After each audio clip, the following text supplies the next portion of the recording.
Do you know what? I was looking on your social media and I absolutely love what you do Thank because you. it's so rare that you find somebody in the kind of background that you've got to Mm, do the strength side of things. mm, And I know that when I've been to the doctors and things like that, there's no way in hell that these guys strength train that I've seen, definitely.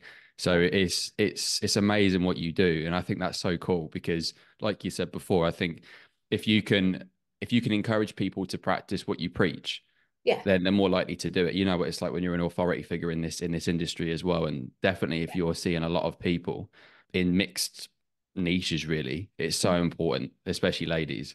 yeah. And I think as well, giving people something, no matter how simple. So I had an old guy the other week who, he's beginning that process of needing a knee replacement. Um, and just giving him something to practice at home. I said, while your kettle's boiling, showed him a sit to stand from the chair, just practice this 10 times while you're waiting for the kettle to boil before you make your cup of tea, because I bet you have more than one cup of tea a day. And it's using little things like that. Now there isn't always time because you get 10 minutes in GP, in NHS GP, and some people it takes 3 minutes to come in, get the coat off, settle in the chair and put the keys down and all of that. um, but I think when you're doing it and when you're practicing this stuff and when you're seeing the benefits that it makes, you kind of think, right, okay, well we'll get that in. But yeah, I mean, I don't know any other doctors personally who are as wedded to strength as I am. But I have experienced people who found a thing that's worked for them, whether that's cold water swimming. That's really popular at the moment among Mm. my type of woman, or or getting a dog for some people. When you find something that becomes your thing that you're like, I need to tell everybody about how life-changing this is. Well, Yeah. that's the barbell for me. But for other people, it can be something completely different, meditation or whatever. And you got to be Yeah. careful not to go on about it too much because you can be a bit of a bore. Oh, and it's so difficult when you're really into something, isn't it? And then Yeah, like you can't not preach it, and then that changes to something else, and then you're like, oh, I might start telling people about this now. It's yeah, so hard to like not yeah. like put your own stuff onto people, isn't it? Yeah, yeah, absolutely. I had a flirtation with the low carb world a few years back, and again that came from another GP in the Northwest who was using it for his diabetic patients and getting really good results. And he was a really well, he is. Don't need to speak about it in the past tense. He's still doing it. He's a softly spoken, regular GP. Just got on and is reversing people's diabetes just with diet now. So I paid attention to that. And I stepped into this world, I'm sure, because you're in the fitness space, you're aware of some of the evangelizing that goes on about keto and low Mm. carb. And, they're a tight-knit community, absolutely. And I bounced around in that for a bit, and I ran that for my patients for about a year. I did a low carb clinic. And again, for some people, it's really powerful. It was just what they needed. Mm. Many people came and had a little look and tried it for a bit and reverted back. So and I've kind of come back to the middle ground on that, really. I think it's only going to stick for you if it suits your preferences and your lifestyle and you start seeing results, like all things, really. I think the Yeah, results with strength training is, though, that it does work for every single person that does it if they're consistent with it. Same can't necessarily be said for a low carb diet. yeah, it's very, very individual, isn't it? I suppose. Yeah, Yeah, definitely. yeah, So, speaking about nutrition, really, so the reason why I wanted you on is because I've been a trainer for a while now, and the majority of people I've trained has probably been women, to be Mhm. honest. And like we said before, there's so many common questions that prop up, and it's funny how everybody seems to be in the same boat, Mm, have the same problems. mm, And I thought it'd be good to kind of get a collection of questions to you. So, mm. which people have asked me. Yeah, I put yeah. a post out the other day in regards to nutrition. Obviously, Mm, quite a lot of ladies that I spoke to over the years, the lack of education is a big thing in terms of what exactly to do. Now, mm. for me and you, it's very easy. We know exactly what to do. We can put a plan in place, bang. Mm. But why do you think nowadays, with all the information that we've got, we still find a lot of ladies struggling with knowing what to do for their nutrition, whether it be for fat loss, for health? Why do you think that is now? Because the corporate machine has a lot of money and is very powerful, and I think you you can't compete with really powerful advertising. It's huge. Um, I don't know if you're bound to have heard the buzz about Chris Van Tuliken's book, The Ultra Processed People. It's circulating around various places that I work at the moment. And I think he covers this topic really, really well, in that we are bombarded with advertising everywhere we go. And you can slap a label on something with imaging that promotes it as being healthy without any evidence that it's healthy. We don't even have a definition for what healthy is. You know, it means different things to different people. If you prefer a vegan lifestyle, healthy meat will mean one thing to you, and you can set up a platform and you can find big organizations that will back you to promote that without necessarily having any particular science behind it. And I think that's probably the biggest thing, is that it's deliberately confusing, because then if somebody finds something that claims to make it simple through their branding and through their messaging, people will be drawn by that. The problem is then something crops up on the next feed that contradicts that message. And meanwhile, we're losing sight of the very basics. And also, I don't think, even though we've got lots of time-saving devices, people are really busy. They're mentally very busy and torn between different things on their time. So if something claims to be quick and simple, and meal replacement diets are a perfect example of that, then people are going to go for it because they haven't necessarily got the time or the headspace to read all about it. This is what some of my ladies are saying to me. I'm so confused by what's out there because everybody claims to have the answer. And they don't really know where to start with it. And I agree. I think it is. I find myself listening to people who are, you know, well-known celebrities now with big platforms who are paid to back a particular product. And I'm thinking, it's a bit more nuanced than what you're saying on this headline. And I spend a lot of time going into the weeds with the stuff that they're claiming, whereas most people wouldn't have the interest, never mind the time to start pulling apart all of that. So I'm not surprised people that are confused. And also doing the basics well takes time, and it doesn't necessarily get you the quick results that you're after. You know, so yeah, it's complicated. All these things are, aren't they? All these things end up with a really long answer for something that should be really simple. Yeah, it's interesting for me because I've kind of I'm 30 this year, so I've kind of grown up with a little bit of social media, and I'm kind of from the era of like Men's Health magazine, Yeah. forums, that kind of thing. And even back then, in terms of like muscle building and things like that, you'd get some random bloke from America who would be like, you need to eat 20 eggs in one sitting and be massive and drink like this and drink gallons of milk and all this stuff. And when you're a young lad and things, you think, oh my God, this must be it. And then you try it. And then I always think, has things got worse or has things got better than that? And in some ways, I think, especially for ladies, I think it's got worse in some aspects of kind of too much information because, like I said, a lot of companies are playing on the fact that women don't have much time if they've got kids or full-time jobs or things like that. And it's almost a bit manipulative in a way. It And is. it only take, I mean, a lot of my experiences with people is once I explain it about what exactly to do for things like fat loss, for example, or like weight loss, it's the answer was always, oh, was that it? Is that all it is? I'm like, pretty much, yeah. And they're like, oh, I didn't know that. So it's crazy, isn't it? How it takes a lot Yeah. of buy-in for somebody Yeah. um to get them just to believe the most simple thing. Well, and I think the basics are quite boring, but it is about just finding a way of doing that sustainably, and then riding out the highs and lows. Because I think as well, particularly for women, not so much younger women in their 20s, but from late 30s onwards, your biology is working against you a little bit, and that's frustrating when you think back to 10 years previously, you just had to cut out certain things and the scale started moving. That's not the same. The scales tip in the opposite way as you get to the second half of life. So you then think you're doing something wrong. So then you've got to try a different method. And before you know it, 6 months have gone, you've tried 6 different eating plans, and then you conclude that none of it works. Hence, then they're coming to me going, well, my metabolism must be broken because I've tried all of these things. And it takes time to unpick all of that. And in fact, that was just some of the content I put out last week related to that very thing, because every week in surgery, without doubt, I'll have somebody who wants their hormones checked, their thyroid checked, because they can't understand why what they're doing is not working. And these people aren't in their 20s. They're always, these women don't tend to get that request from men. ever. Come to think of it, very, very rare.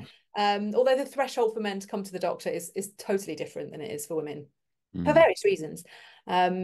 But yeah, it is that thing of, well, I'm trying everything that everybody's saying. Therefore, if I buy this product that promises something else, maybe that will work. And I think there is that relationship between, if it costs more, it must be valuable. So I'll throw more money at it. And sadly, it's not. And I'm Yeah. constantly saying to people, if it promises a miracle, it's lying. Honestly, it's just people need that support. There's nothing wrong with needing that support to, Mm. to get there with it.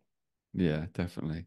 So Mm. how often at the moment do you get ladies that are looking for HRT and things like that in the practice recently? Is it more of a Oh, popular thing nowadays in terms of the we can thank information and Davina things? McCall for this. And so since Davina's documentary, she did a two-part documentary on menopause. I want to say 2020 or 2021. It was somewhere in around that. I didn't watch it, to be honest, although I like Davina. But we all then suddenly had the tsunami of people wanting to talk about HRT. Whenever you put a celebrity on anything, the BBC News guy Bill Turnbull, when he shared that he'd got prostate cancer, the phones rang off the hook from men wanting to get their PSA checked, various things. So if somebody on TV puts a spotlight on something, we soon feel the waves in general practice. It's to be expected. So she shifted the conversation quite fundamentally in terms of making it okay to talk about symptoms of menopause that perhaps women weren't necessarily sharing so openly before. But she also, and I was listening to Davina the other day in a podcast, she was talking about how she got a bit of pushback initially when she went to her doctor with some symptoms, and in the end decided, I'm not going to keep taking no for an answer. I want something done about this. So I think that's been the angle of her message, is you don't have to just see how it goes and see how it goes. There are products that can help you. So what we've seen is the industry around menopause has exploded. And what I mean by that is there are menopause cafes, there are menopause awareness days in the workplace, there are people with it on a t-shirt, and there's nothing wrong with any of that. But what's happened is lots of other stuff that could be just life is now getting lumped in with it. So how we dissect what could be hormones, what could be other stuff, is taking longer and longer, especially in younger women. I think if somebody's 45 and above, it's a more straightforward conversation. But if you're 42 or 38, we need to not necessarily assume that this is all falling into the hormones bracket. And it's a nuanced conversation to kind of pick it apart, really. So Mm. it's So huge. that's interesting. So things like, so for example, if somebody was like, oh, I'm lacking sleep, I'm lacking energy, Yeah. automatically the kind of first thought process could be like menopause, when in Yeah. reality it could be something like I am just not sleeping well because of lifestyle habits and things like that, you mean? Yeah. Yeah. Yeah, that's 100%. crazy.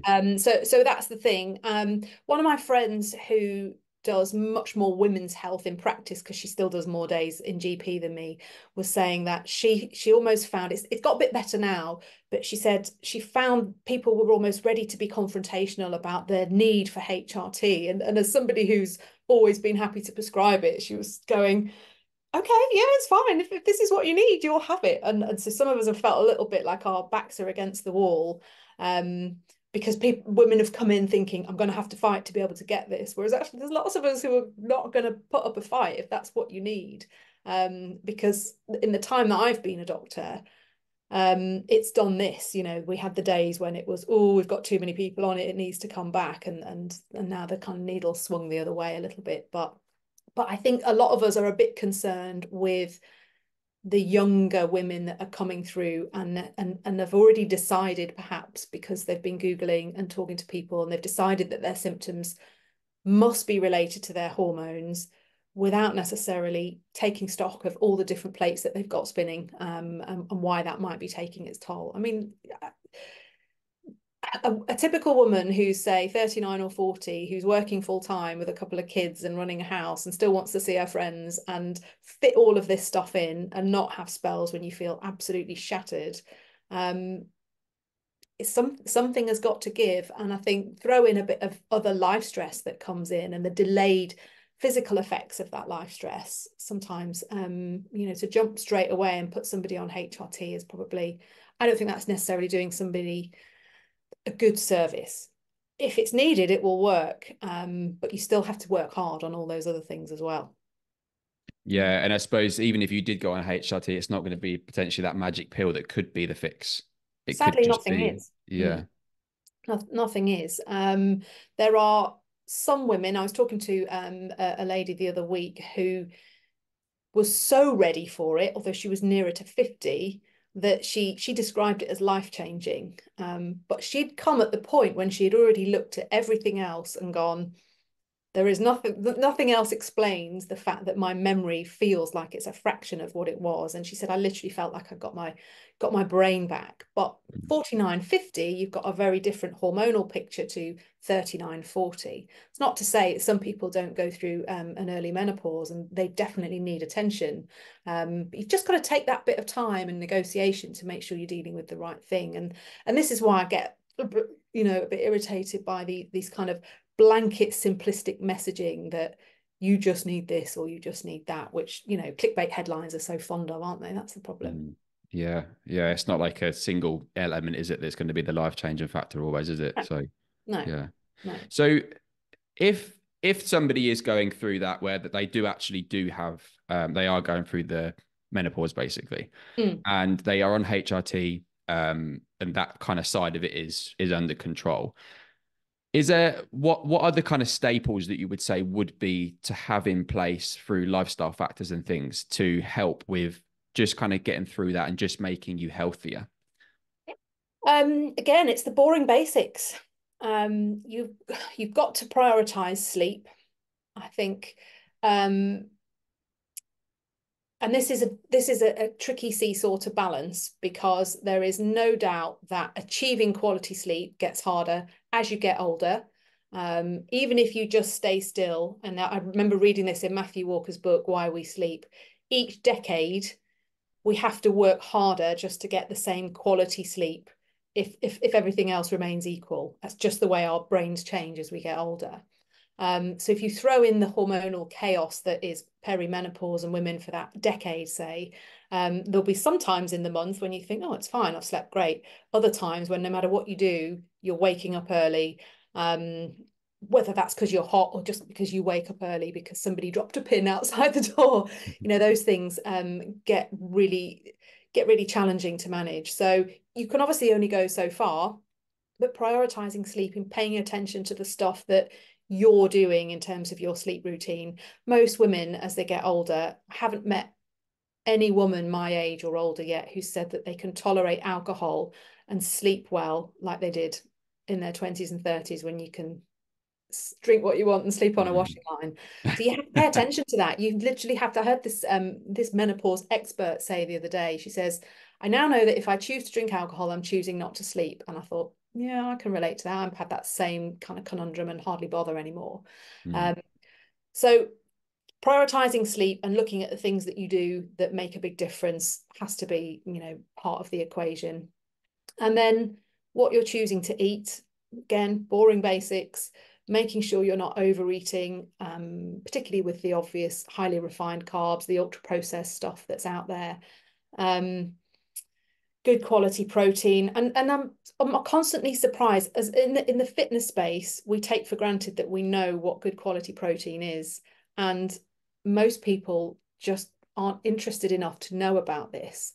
Some people will say to me, well, what do you mean, what actually is protein? And so you've got to find out what people's baseline knowledge is about all of this, because again, stuff is marketed as being healthy, various cereals and things, but are actually quite high in refined sugars, and are going to destabilize your blood sugar throughout the day.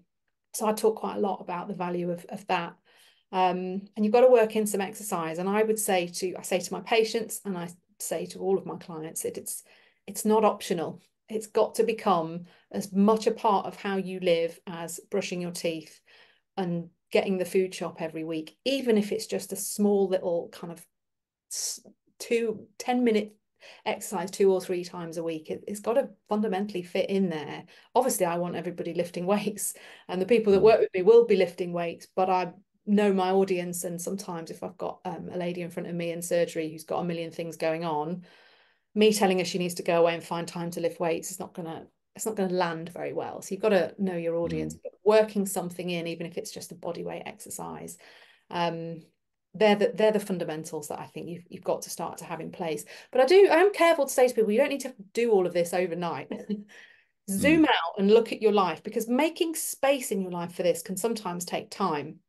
You know, me making the space to build up my business has taken about a year to 18 months of letting other projects go and dialing down stuff to create that space. So if I'm starting with somebody who's brand new to this, you've got to set their expectations realistically about how much time this is going to take. And that might be a year. That might be a year of going, right, well, I know you're committed to this here.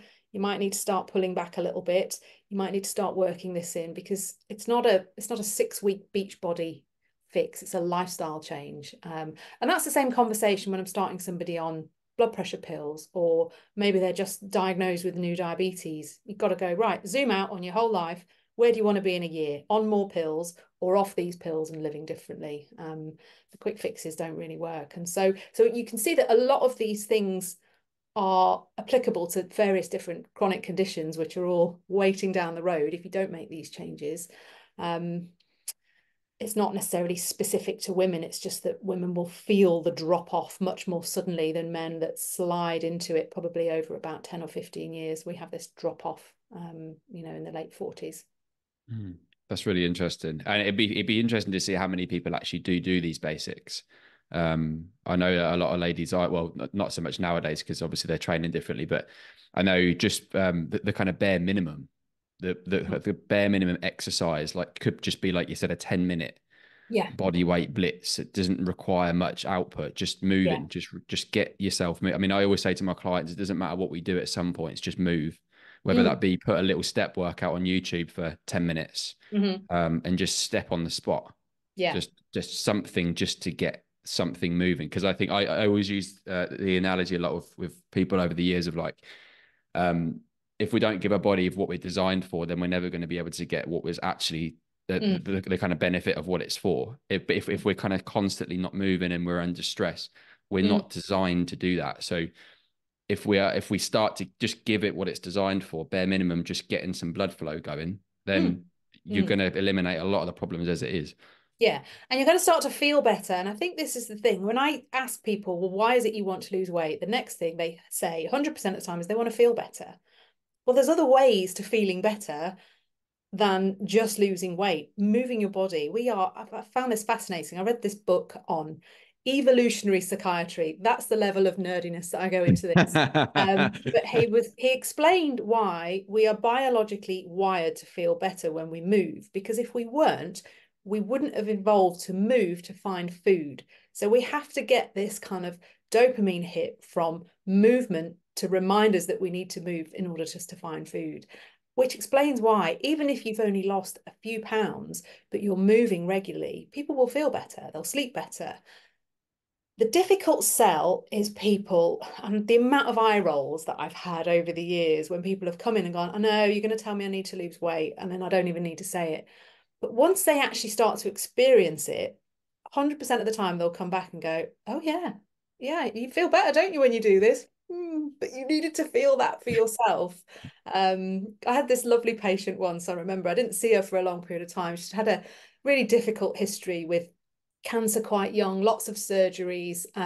So she was forced into the menopause, with guns to her head, so to speak, very early on. Had struggled with weight, but I can't take any credit for her lifestyle change. Something clicked somewhere else. Didn't see her for a long time. When she came in to see me about something pretty routine, she'd lost kilos and she looked completely different. But she was gushing about how much better she felt. And it was such a joy. I mean, there's no credit to anything I'd done for her. But she did say to me, I just can't believe how much better I felt. And I said, yeah, but you needed to experience that. Me sitting here telling you wouldn't have made any difference. It didn't make any difference in the years when she was struggling with other things. So I think it's that, start creating a habit for something, the movement, And often that is the kind of lighting the torch paper that you can then build on moving forward, I think, for people. But, so I think just giving something, what I try and do is give them a little something to take away that gives you a feeling of accomplishment, gets that dopamine going, and then you can work on that. But life will batter it back sometimes, you know, in different ways, sadly. Yeah, I suppose, like you said, if those foundations are in place, then at least you can really dial in on the Yeah. on the issues if you need to. But probably chances of that are quite slim, I suppose. Anyway, so Yeah. yeah, Yeah, that's it amazing. depends what people have got going on. I mean, I often think, certainly as a doctor, you get little windows when people might be more receptive to it. But given the wait for appointments now, the difficulty following up with the same person to be able to kind of reinforce that message, that's a bit of a challenge. It can be a roll of the dice as to who you get to see in surgery, sadly. So developing those relationships is harder. It's harder for patients, Mm. it's harder for doctors as well.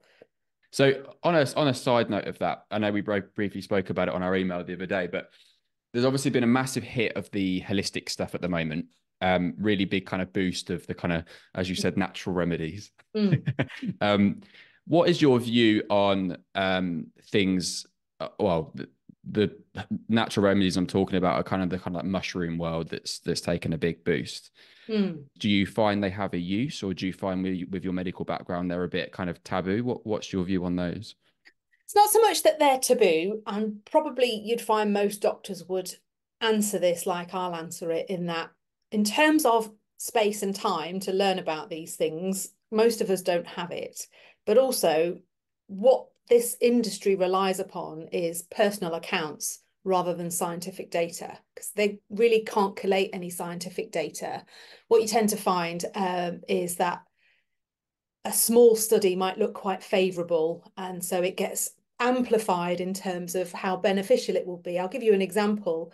A couple of weeks ago, I was scrolling Instagram, as we often do, and an advert came up for a supplement for urinary incontinence in perimenopausal and menopausal women.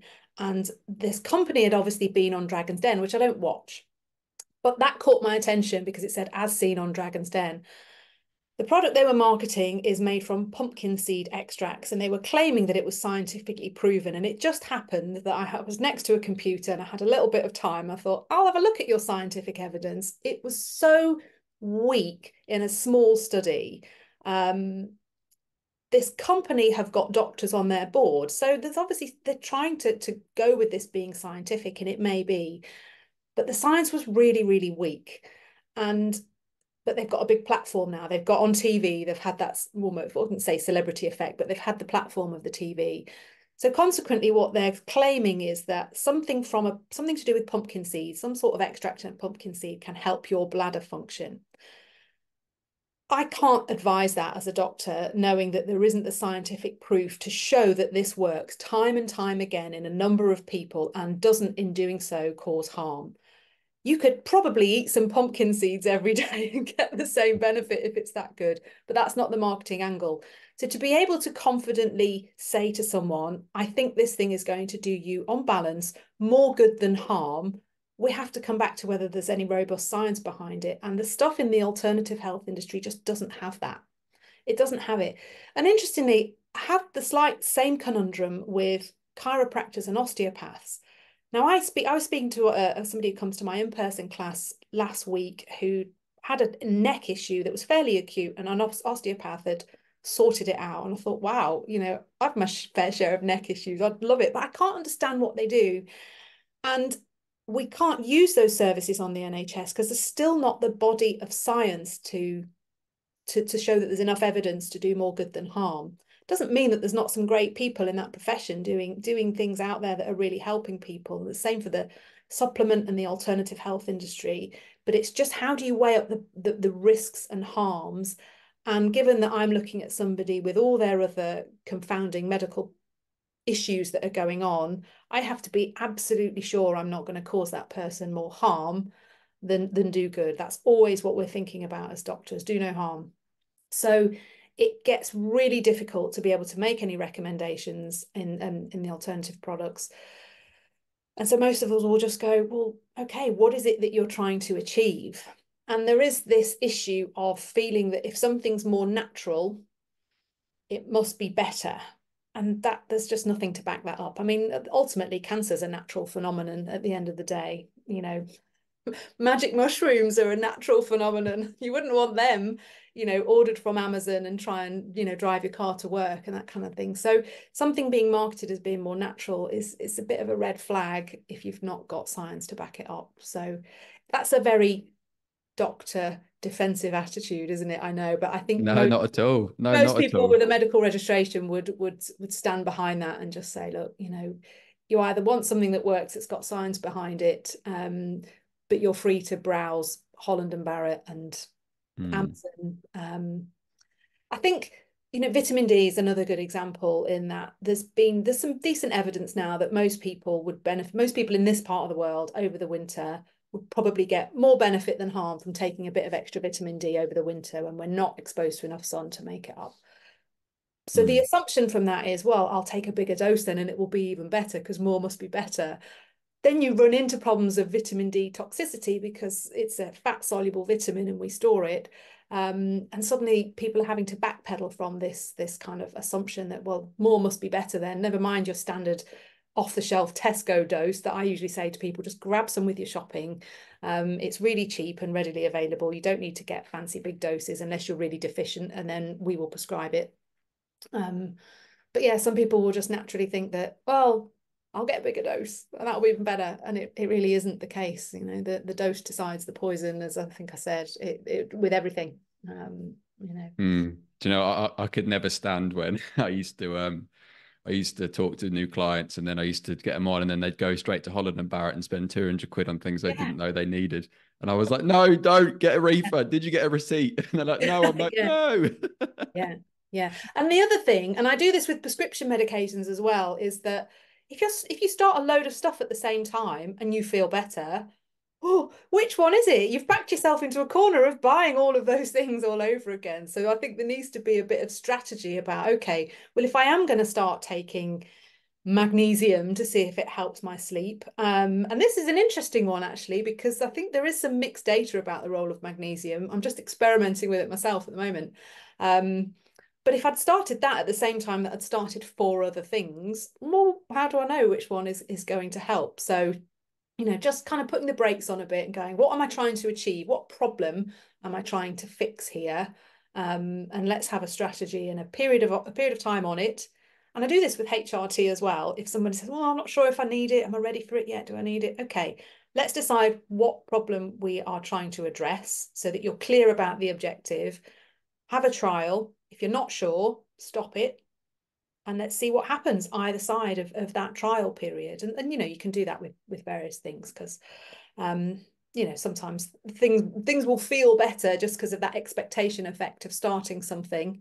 I think this is probably very true with a lot of supplements, is you want it to make you feel better. You're looking for that, ta-da, and along it comes. But is that sustained and replicated over longer periods of time? On that, then you're getting into the more rigorous kind of scientific inquiry about it, really. But I hate the thought that people are just throwing money at things blindly in the hope that it's going to work. I have a real issue with that. Spend your money on some weights and lift some weights and it will work 100% of the time. And you know, the supplement world can you know, dip in and out. I think what we said before, a lot of people aren't doing the basics first. So they're not doing their strength training 3 times a week minimum. They're not walking. They're not doing their active daily living. Yeah. They're not eating well, if you class it as well. And then the first thing they do is they go and buy supplements and they're Googling, how do I feel better with this? And then or you get all these different links of different supplements that you don't need and this new thing and this. And then next thing you know, 300 quid's been spent Yeah. on things you don't need. And then it's this horrendous cycle, isn't it? Of just over Yeah. and over again. It's just Yeah. crazy. Yeah. It's mad. Crazy. It used to be when I first started in general practice in 2005 when I was a trainee, social media wasn't as massive then. So it used to be the little things in the back of a Sunday magazine that people would cut out. And I'd have a patient say, what do you think about this, doctor? Do you think I should buy this? And invariably I'd usually go, save your money, it's a load of rubbish. But nobody brings anything cut out of anything anymore because they've, you know, the adverts have found their feed one way or another. And you know, so the money's spent before I have a chance to tell people to save it, unfortunately. If somebody's bought something and it's helping and they can afford it and they think it's making them feel better, I am in no position to judge and tell people not to. So you know, but and I've got friends who've done that with various things. Absolutely. It's just the, is it going to cost you a fortune? You know, could it potentially cause some harm? You know, and there's the harm to your purse as well as, you know, your physical harm. So it's just weighing up those kind of things, really. Hmm. Get some coffee in you. That's what I say. Yeah, Get a bit yeah, of caffeine in. yeah, That'll fix it all, won't it? yeah, yeah, definitely. So something that a lot of people don't talk about, and I've not seen anything online about this, but I think it'd be very interesting for somebody who does strength training, especially as a woman. I don't know if you train. Do you train in a gym or do you train where you work? Do you train in that the? No, I have a, like you, I have a garage that is Okay. fully kitted out, so I train at home. Oh, nice. I haven't got time to wait for a squat rack, so I have to do it in the house. That's right. Mm. So I left working in gyms, like actual gyms, last January, and one of the biggest things that a lot of, especially young girls, used to be very scared of was training in the free weights area Yeah, or training in strength training generally, yeah, sitting on the inner outer thigh machine, walking on the treadmill for 20 minutes, that kind of routine, doing yeah, abs for an hour. yeah, From a person who does strength training, do you have any advice for these girls to help them to combat that? Because ultimately, they're obviously it is a nerve-wracking thing. I completely understand, but yeah. I think until you actually break that mold and go through it and go and do it, you Mm, won't ever know, and you will actually be holding yourself back from your results. So, yeah, do you have any advice for girls that are quite new to the gym, quite intimidated by the gym, that yeah, want to get in there but they're a bit too scared? yeah. They're generally scared of looking stupid, and very self-conscious of people watching what they're doing, thinking they haven't got a clue what they're doing. And I have the same answer for everybody about that. Most of the guys that you're thinking are looking at you are more concerned with what they look like in front of that mirror than you. Yes, there are guys who've got wandering eyes in the gym, but it's fairly fleeting. So if you think that they're looking at you excessively, they'll be back to looking at their own biceps very, very soon. So just take a deep breath. I think you can get around that by giving somebody a good program, because if I think back to when I used the gym in my early 30s, like many people, I would have gone in, floated around, seen what was free without a proper program, and then just faffed about before I knew what I was doing. So giving somebody a specific program, having had them watch a couple of videos beforehand, and whenever I write a program for someone, they've got video examples of what they should be doing, not expecting it to be perfect the first time, but just going through the motion just to build your confidence with a weight that you know is manageable, just while you're building that habit and building that confidence. So knowing what you're doing, so that you're not left floating around, will help. But even with that, even when I would say I started to know what I was doing and I was training with a coach and I'd sometimes film my training, waiting for the squat rack, still get people wander over, usually men who wanted to offer advice. And so having a pre-prepared answer of, it's okay, I've got a coach, thanks, I know what I'm doing. Appreciate you're a proper of help, but I know how to put this bar on my back.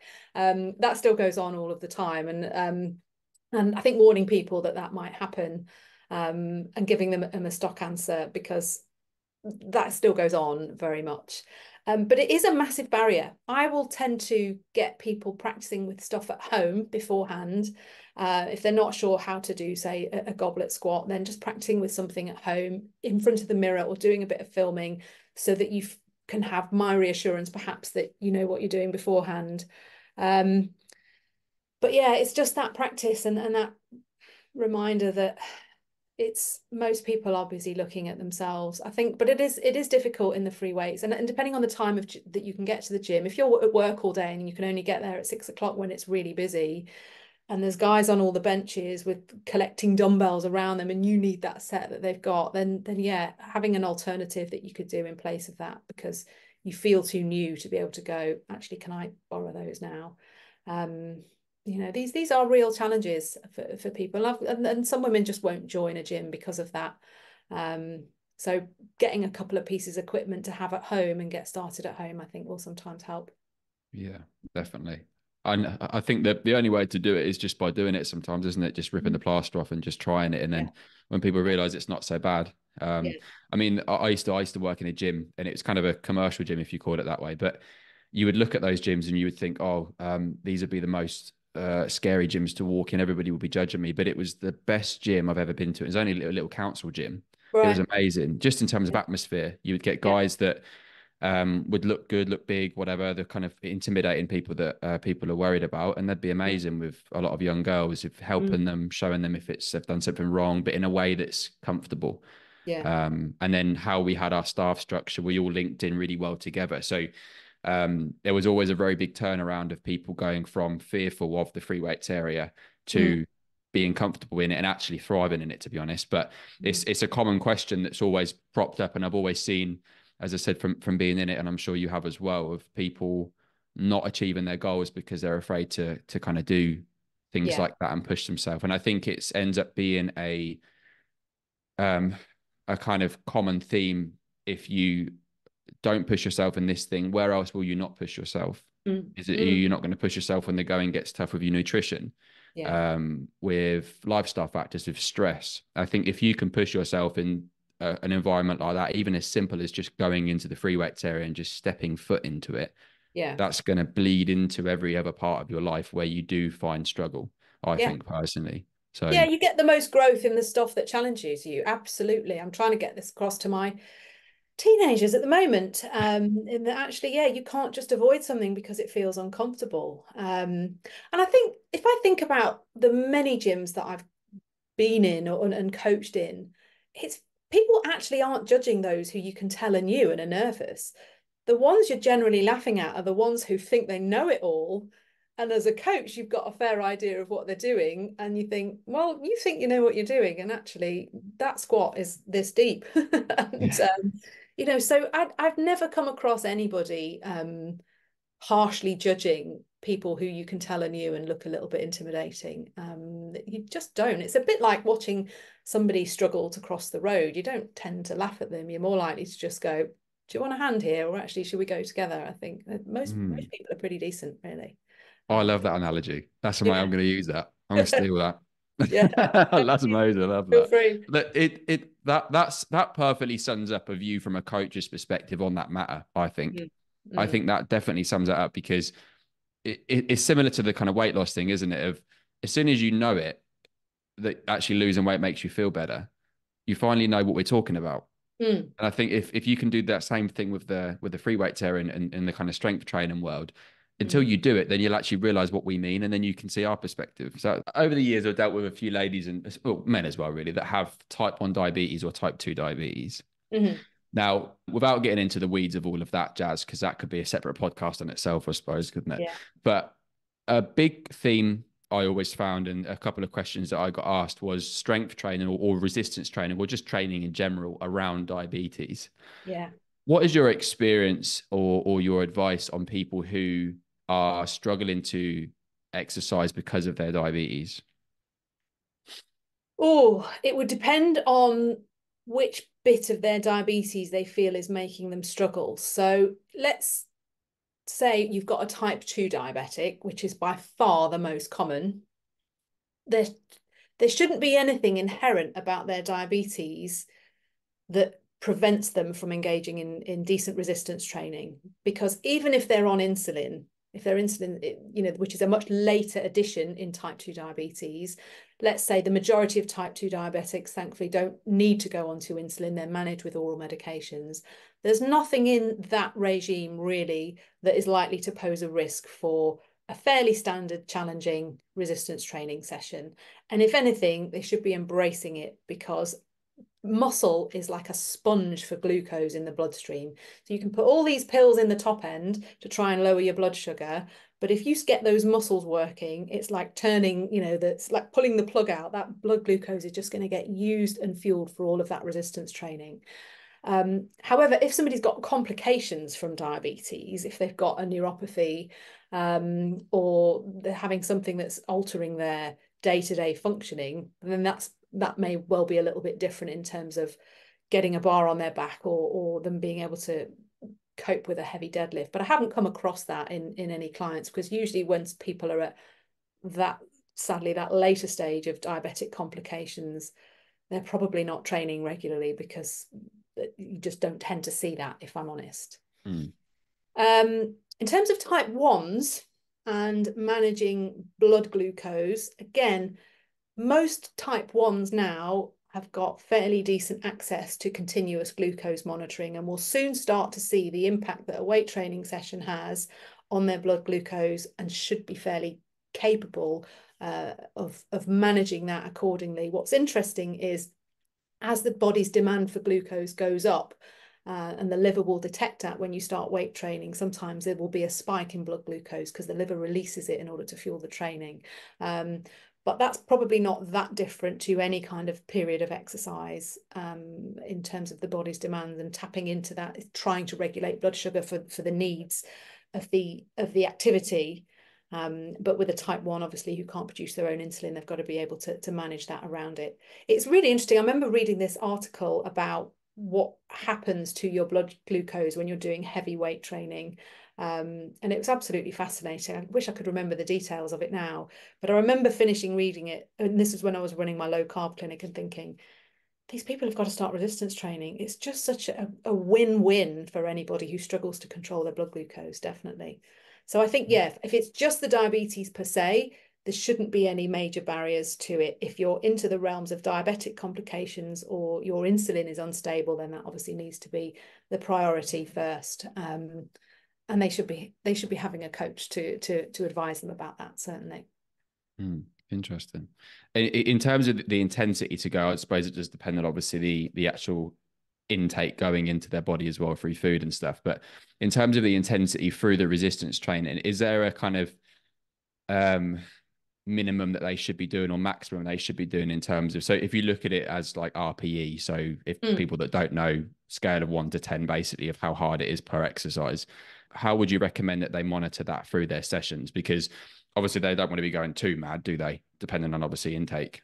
Yeah, I think I would have, if putting myself in a coaching frame of mind, I wouldn't have anybody working up to really intense resistance training that's not part of their program anyway. So along that journey of increasing the intensity and the load and their coaching program, we should have good data of what their blood sugar is doing along the way anyway, and how it responds before we get to that intensity. So I would be using that information to govern it. But I think the pre-workout nutrition and then the post-workout nutrition, same rules apply, really. You just got to be mindful. You may get an additional spike, I think, just in terms of the liver's response to putting out glucose. But providing that person's training in a well-managed, well-designed program, which I would want everybody who's doing heavy weightlifting to be doing anyway, not just going in and doing what you feel like on the day. And people do that still. I have to remember that people not training with a coach will still be tempted to go, yeah, I'm feeling good today, I've slept well, and I've had this, that, and the other, and whack a load of weights on the bar that is out of kilter with what they were doing last week when they hadn't slept well. That's not a good training program for anybody at all, least of all somebody who relies on medication to control their blood sugar. So that's just a bad program. Yeah, it's so hard, isn't it, to not go balls to the wall sometimes with training. You have to try to keep it so dialed in, don't you? And bring it back when you need to, rest when you need to. I mean, the best bit of advice I had, I said this on a previous podcast, but the best advice I had from somebody was rest as hard as you train. And I think that's so apt now, isn't it? Especially as we get older and stuff as well, is whether it be cold water stuff or whatever it is that does recover your central nervous system and stuff. I think that's equally as important now as the training. I know that's such an obvious thing to say, but we all forget it. Yeah. Well, and I think there's a particular type of client with a certain mindset, particularly maybe people who've had military training in the background, and that's become part of their psyche. And you almost have to work harder to manage their recovery, because there are some people who will just keep going and have found a way of tuning out from all those signals that the body is telling you that actually we need rest here. And I find that my coaching angle is much more about going, no, you need these rest days. Can you just not, do this? You're allowed to walk the dog, but actually this is not about doing more. And there's a sweet spot in between. And I think, there are people who need lots of pushing to do anything at all. But equally, and you see this in athletic populations, they need pulling back from what they're doing, especially as well if you've got. I mean, I don't train endurance sports. It's not something that I know that I do, but I have had periods of coaching people who that's their thing. And then off season, they've gone, okay, well, let's do a little bit of strength training.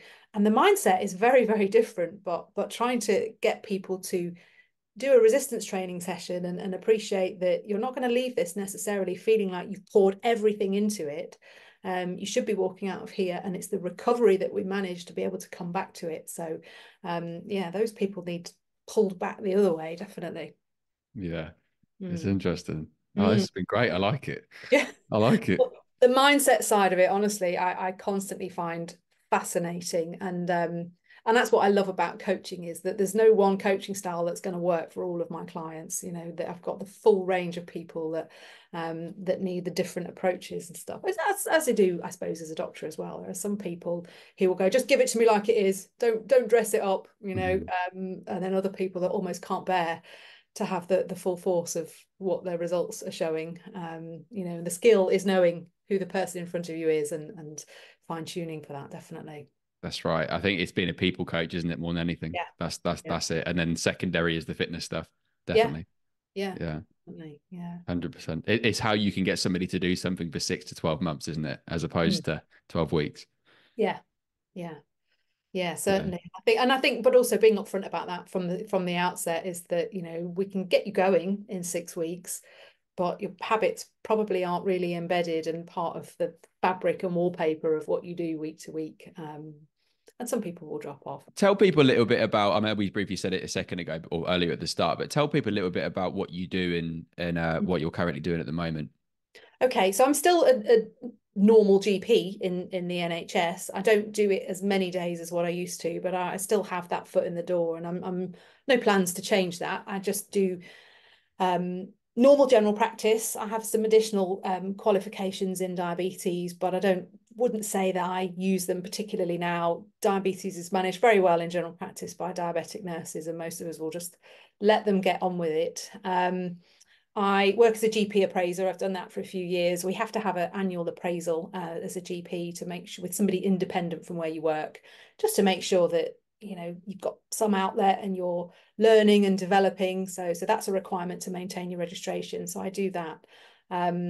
And then for the last year, I've worked as a medical examiner, which most you probably haven't heard of. Most people aren't aware of this role. So it's an independent doctor who will work usually within a hospital, but scrutinises the deaths of people who've died in the previous 24 hours. So it's like a layer of scrutiny around the quality of death certificates, certification and cause of death, making sure the right things go to the coroner, and there's accurate causes of death going on the death certificate. So that's great. I always find it's quite good to keep death close, and keep you sharp about what a good death can look like and what it can't. So I do that one morning a week in the hospital.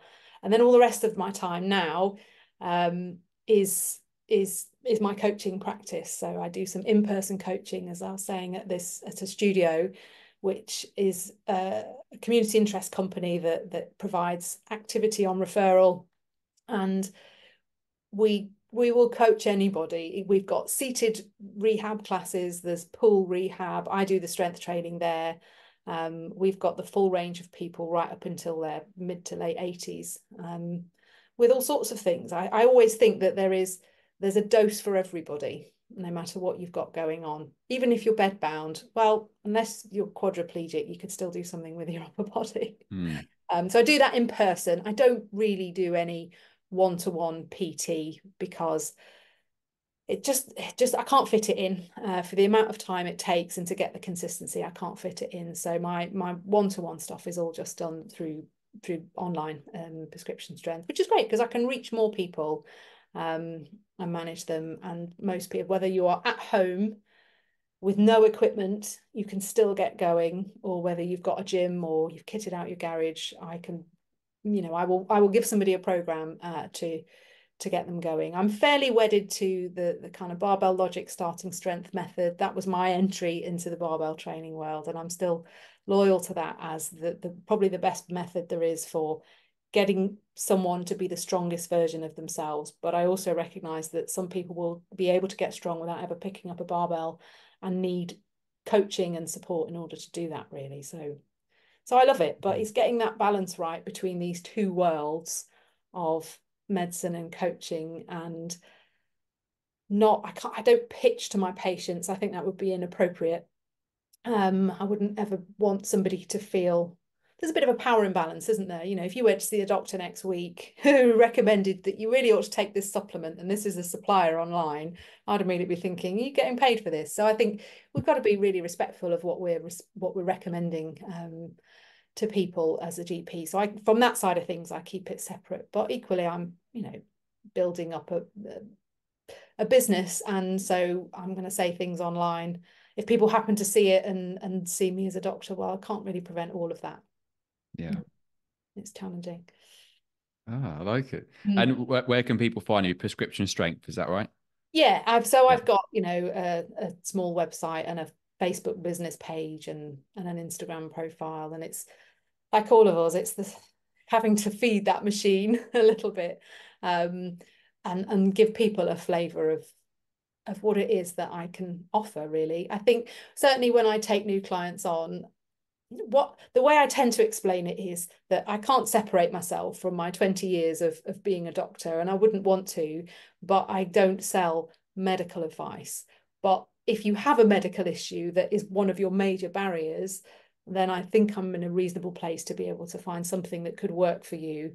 But I can't see my clients' medical records. They'll tell me what medication they're on, and it wouldn't be appropriate to kind of mix those two things in that world. But, if somebody's just having problems with their medication and it's affecting how they live day to day, then I think there is a sensible ground. I often say as well, if I'm walking the dog and one of the neighbours asks me about, something, then I'll offer that kind of corridor consultation advice in the park with a dog as I would. And it's that same kind of thing of this, you can give advice, you can give general advice, but it's not really a specific medical prescription. So in my Mm. mind, I'm quite happy with how the two worlds align.